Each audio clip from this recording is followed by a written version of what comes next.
Jaffa, New York. Que retiendra-t-on de la politique Obama au Proche-Orient? La réponse de David Klezewski. Bilan positif ou pas, Barack Obama a tenté d'appliquer à la lettre le programme pour lequel il a été élu en 2008. Fatigués par les guerres d'Irak et d'Afghanistan, les Américains se montrent sensibles aux politiques de retrait, de retenue et de main tendue tous azimuts prônées par le candidat Obama. Main tendue version sunnite, acte 1. Dans une apparition historique à l'université Al-Azhar au Caire en 2009, Barack Obama prononce un discours de réconciliation avec le monde musulman. Certains critiquent une approche trop naïve. Il n'existe pas un, mais plusieurs mondes musulmans. Par ailleurs, le mot terrorisme n'apparaît pas une seule fois dans cette longue allocution. Je suis convaincu que pour avancer, il doit y avoir un effort soutenu pour s'écouter, apprendre l'un de l'autre et chercher des terrains d'entente. Main tendue version chiite, acte 2. Le rapprochement obstiné avec le régime iranien au cours des 2 mandats Obama aboutit en 2015 à un accord nucléaire avec Téhéran. L'Iran sort grand vainqueur des nouveaux équilibres au Moyen-Orient. Washington perd de sa crédibilité auprès de ses alliés traditionnels, c'est-à-dire États arabes sunnites, mais aussi Israël. Et concernant l'État hébreu, les écarts sont grands entre Barack Obama et Benjamin Netanyahou, y compris sur le dossier israélo-palestinien. Le président américain met la pression sur les questions territoriales et de frontières. Pourtant, l'histoire d'Oslo et des négociations montre que les positions entre Jérusalem et Ramallah bloquent sur d'autres enjeux comme le contrôle des lieux saints ou la question des réfugiés. L'administration américaine et l'émissaire John Kerry jettent l'éponge courant 2015. Point culminant de cette brouille Obama-Netanyahou, le discours prononcé par le Premier ministre israélien face au Congrès en mars de la même année. Les parlementaires sont séduits, la Maison-Blanche beaucoup moins. Benjamin Netanyahou a remis en cause publiquement une partie de la politique extérieure américaine. Au Moyen-Orient, le locataire de la Maison-Blanche a par ailleurs été accusé d'avoir négligé certaines menaces islamistes. Obama reconnaît bien la présence d'extrémistes, mais pas l'existence d'idéologies structurées et destructrices. L'idéologie de l'État islamique est creuse. Elle n'a aucune valeur aux yeux des humains. Ils ne font que terroriser leurs voisins et ils n'ont rien à offrir si ce n'est un esclavage à leur vision creuse du monde.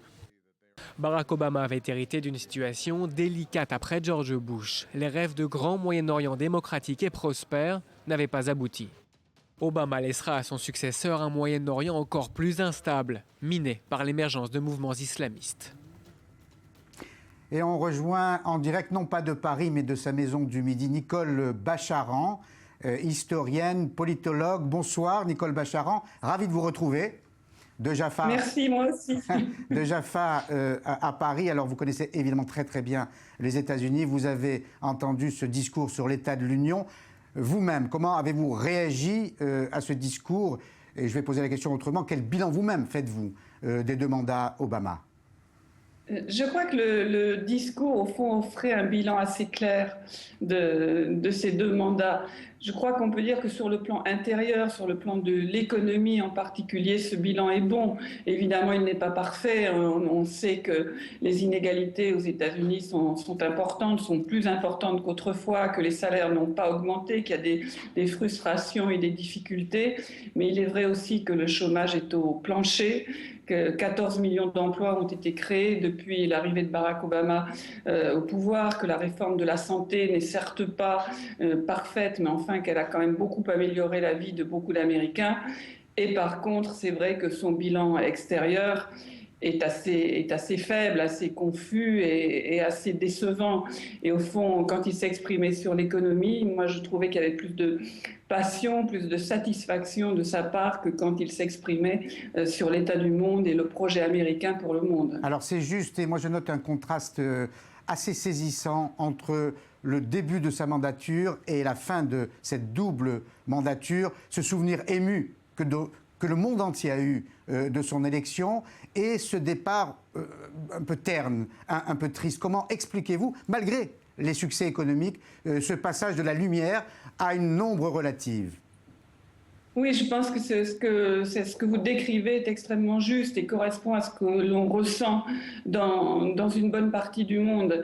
C'est vrai que l'élection de Barack Obama, avec cette couleur de peau qui était vraiment une première, non seulement aux États-Unis, mais vraiment dans une bonne partie de nos démocraties, cette main tendue, cette compréhension du monde qu'il semblait avoir, ça avait donné de très très grands espoirs.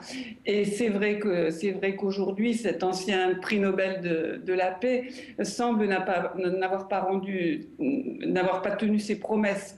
Le monde ne va pas mieux que quand il est arrivé en 2009. Il va même franchement beaucoup plus mal. Évidemment, Barack Obama est loin d'en être seul responsable, mais en tout cas, il n'a pas pu faire de miracle. Alors justement, je vais cultiver peut-être le paradoxe.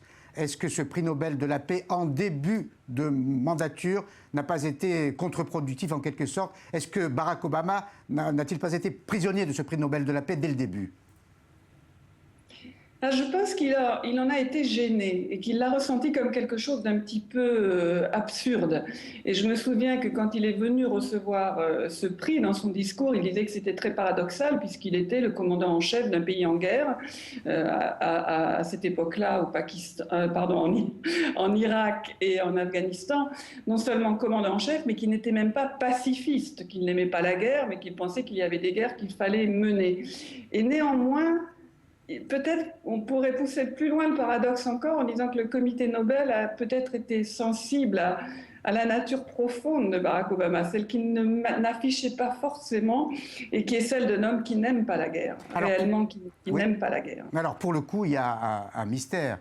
Vous allez peut-être nous aider à le résoudre. Voilà un homme qui n'aime pas la guerre, on l'a bien vu, et qui fait alliance en quelque sorte avec l'Iran, qui représente pour de très nombreux observateurs, et je ne parle pas seulement des Israéliens, une vraie menace. Là, il y a un mystère qu'on n'arrive pas à résoudre ou à comprendre. Et si vous voyez toutes les initiatives politiques de Barack Obama depuis un peu plus de 7 ans maintenant, il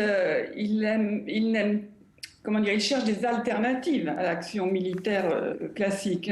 Il agit avec des sanctions, avec de la diplomatie, avec des drones, avec des opérations spéciales, avec la guerre cybernétique. Il a essayé de construire une vision du Moyen-Orient autre, où l'Iran, avec cet accord nucléaire, jouerait un rôle peut-être positif à l'avenir. C'est un pari extrêmement risqué. Si ça réussissait, honnêtement, je crois qu'on en serait tous très heureux. Rien n'indique que ça soit le cas, on ne le saura pas avant longtemps. Il m'a toujours semblé que l'espoir de voir le régime des Mollahs s'ouvrir à travers ce premier acte peut-être de réconciliation amorcée avec l'Occident était tout à fait illusoire, puisque si le régime s'ouvre, les Mollahs perdent le pouvoir. Donc les dictateurs ne sont pas ceux qui pratiquent l'ouverture. Oui, donc Barack Obama fait un pari, il est très dangereux. Un dernier mot, Nicole Bacharan, l'après-Obama. Je ne vais pas vous demander de faire un pronostic, mais sur l'évolution de la société américaine. Hillary Clinton ou Donald Trump? Écoutez, je pense qu'il faut souhaiter Hillary Clinton. D'ailleurs, quand on pense au Moyen-Orient, elle a une vision très construite, très travaillée. Plus ferme et plus énergique que celle de Barack Obama, plus cohérente en tout cas semble-t-il. Donald Trump se contente de dire qu'il est extrêmement dur et qu'en ce qui concerne l'État islamique, il les détruirait. Bon, c'est quand même du... Pardon. Et pardon à Nicole Bacharan, communication coupée d'une façon assez brutale. Alors si vous m'entendez Nicole, je vous dis au revoir et je vous prie de nous excuser pour cette... fin de communication assez brutale, mais évidemment, on aura compris vos propos et on sera ravis de vous retrouver pour décrypter l'actualité américaine. Je vous remercie.